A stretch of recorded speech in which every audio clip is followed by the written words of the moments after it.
Você já se sentiu como se estivesse sempre gripado? Ou conhece alguém que vive com uma infecção atrás da outra, não importa o quanto se cuide? Muitas vezes, a gente acha que é só uma imunidade baixa. Mas, e se por trás dessas infecções constantes existisse uma condição rara e silenciosa? Hoje, no Blood Scientific News, vamos contar uma história real de uma investigação médica que durou quase 20 anos. É a história de uma paciente e seu diagnóstico de imunodeficiência comum variável. Fique com a gente para entender que condição é essa e por que é tão importante falar sobre ela.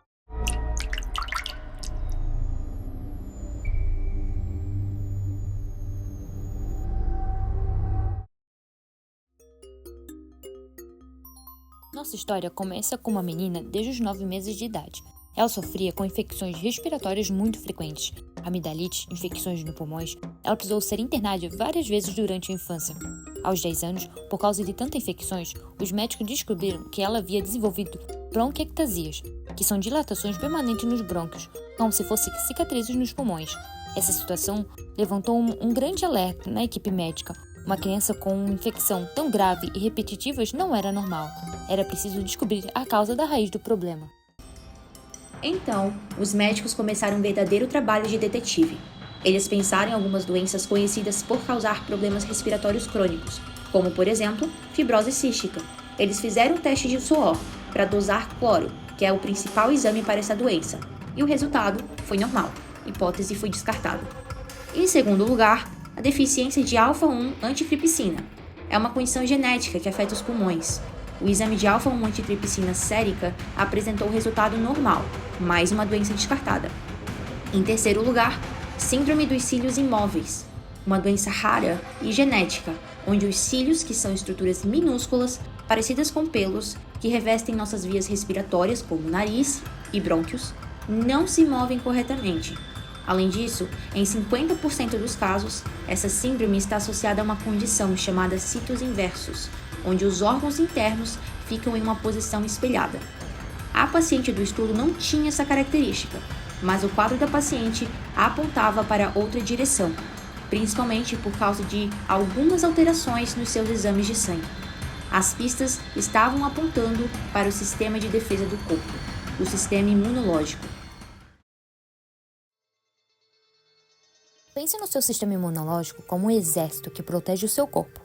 Os soldados desse exército são os anticorpos, também chamados de imunoglobulinas. Eles são proteínas que identificam e neutralizam invasores como bactérias e vírus. Existem diferentes tipos de soldados. Alguns exemplos são o IgG, o IgA e o IgM. No caso da nossa paciente, os exames mostraram que o exército dela estava desfalcado. No começo, parecia ser apenas uma deficiência de IgA, mas, com o passar dos anos, os médicos viram que os níveis de IgG também estavam muito baixos. Além disso, o corpo dela não conseguiu produzir uma boa resposta de anticorpos quando era desafiada, como numa vacinação. E esse é o diagnóstico imunodeficiência comum variável, ou IDCV. É uma doença em que o corpo não produz anticorpos suficientes, deixando a pessoa vulnerável e infecções recorrentes. Todo diagnóstico confiável envolve muitas etapas. Como em um quebra-cabeça, precisamos separar e juntar cada peça para concluir. Um diagnóstico funciona de forma parecida, onde cada resultado é uma peça e a junção deles determinará a causa da enfermidade do paciente. Para o caso em questão, temos exames relatados no artigo e outros que poderiam ser incluídos para encontrar ou excluir possíveis causas. Eles são história clínica, onde é relatadas infecções recorrentes da infância e da vida adulta. Imunoglobulinas séricas, medem os níveis de Ig, Ga e Gm que foram mencionados anteriormente. Hemograma completo pode ser normal, mas frequentemente revela alterações, como doenças autoimunes concomitantes, anemia hemolítica ou trombocitopenia, e podem mostrar leucócitos normais ou ligeiramente alterados. Testes sorológicos. Foi identificada a resposta deficiente a toxicóide tetânico e polissacarídeo de pneumococo, muito importante no nosso caso. Hepatograma. Função hepática e renal geralmente normais, mas pode haver alterações secundárias. Os exames complementares, como TCA torácica, identificam bronquiostasias, da TCA dos seios paranasais à sinusite crônica. Para finalizar, foram feitos testes de exclusão de outras causas.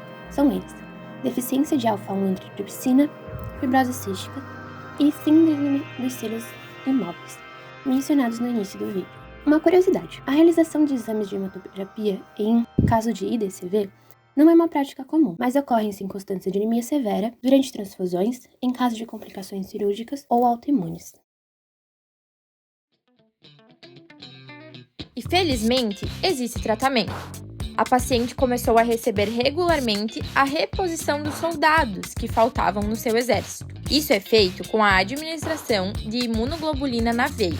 Esse tratamento não é a cura, mas ajuda a diminuir drasticamente o número de infecções e também a melhorar muito a qualidade de vida. A história dessa paciente nos ensina duas coisas muito importantes. Primeiro, que infecções de repetição, e especialmente na infância, precisam ser investigadas a fundo. E segundo, que o diagnóstico de doenças raras, como a imunodeficiência comum variável, pode ser um caminho longo, mas ele é fundamental para que o tratamento correto seja iniciado, evitando complicações graves, como as lesões pulmonares que a paciente teve. É por isso que a ciência e a divulgação científica são tão importantes, para que mais pessoas e profissionais da saúde conheçam essas condições.